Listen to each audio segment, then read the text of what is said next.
Hello again.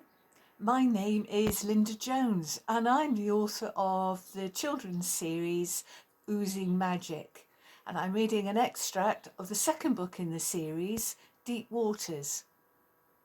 The first chapter in the book is called Snifflebit, a really amazing character. Chapter 1, Snifflebit. Hope you're ready. Outside Dylan's classroom, the spring sunshine was beginning to fade. He looked down at the page of maths he was supposed to be working out. Soon the last bell would ring and he would be going home for tea. Even as he thought about food, his stomach rumbled. Mrs. Fellows, their teacher, clapped her hands. "Everyone, finish the sums you're on and then put your books away." Dylan pushed his glasses back up his nose and quickly did 2 more sums, then pulled open the desk drawer to throw the book inside. "Oh, what the—" The squawk of surprise escaped before he could stop it. He slammed the drawer shut, which made the whole class jump. "Quietly, please," Mrs. Fellows scolded. Adam Shale, who sat next to Dylan, whispered, "What's up?" "Nothing," Dylan lied. I caught my finger, that's all." He really wasn't sure how to explain what he'd just seen. Sitting inside his drawer was a very peculiar-looking hamster, and if that wasn't strange enough, it seemed to be holding a torch and reading a magazine. Dylan slid his maths book inside his bag, hoping his teacher wouldn't notice. When the bell finally rang for the end of school, Dylan hung around, waiting until everyone had left the classroom. If anyone asked, he would say he was looking for his pencil case.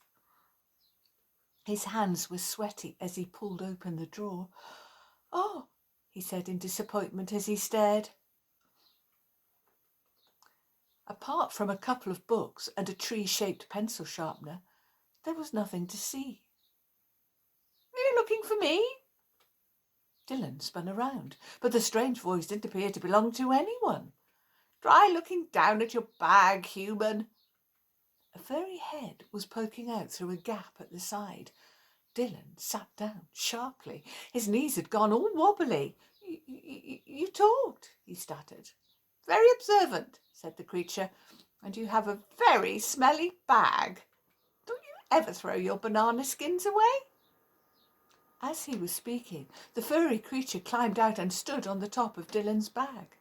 "Sorry, Mr. Hamster, but why were you in my desk?" The creature huffed, straightening his dark purple waistcoat. "I'm Snifflebit, and nothing at all like a hamster." He ran a paw through his bristly whiskers, making them quiver. "But why are you here?" Dylan asked again. He really hoped no one came in. If they caught him talking to this peculiar animal, they'd probably think he was crazy. Snifflebit sniffed very loudly, his small nose twitching away. "Can't you smell the stink of bad magic?" Dylan took a long, deep sniff.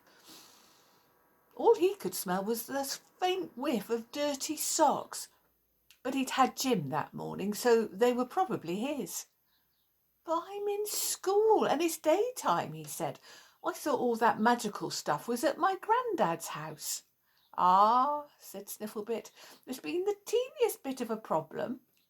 He pulled at his waistcoat again.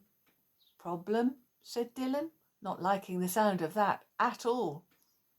"Your grandfather's power is usually enough to keep everything quiet." "Oh, my granddad is a wizard!" exclaimed Dylan. "Wizard?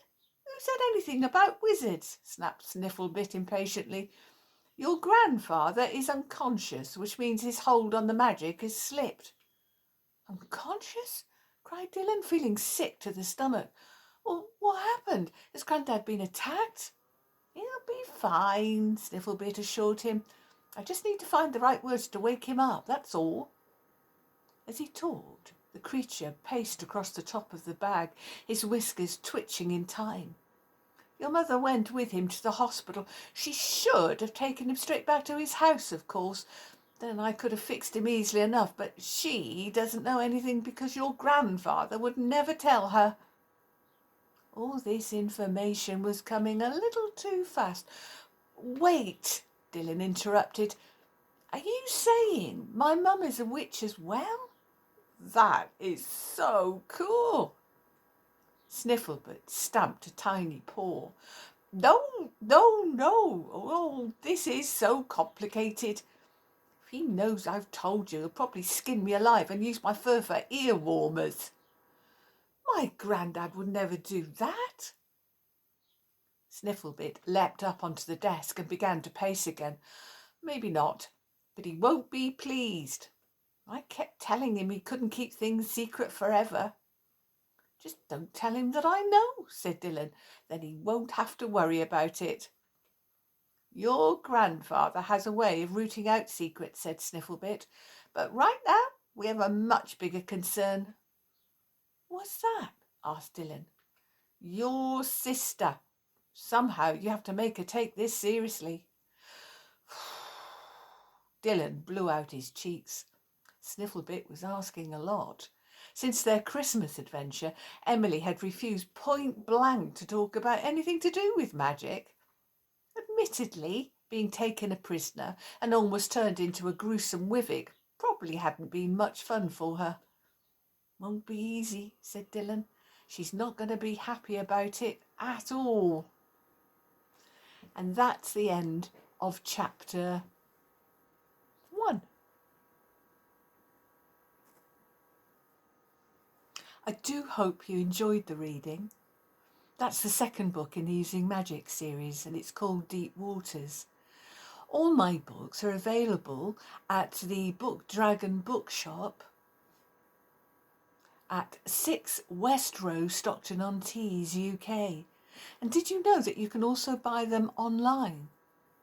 If you go to www.thebookdragon.co.uk, you can find everything there and so much more. Thank you once again for listening, and I hope to see you again. Bye-bye.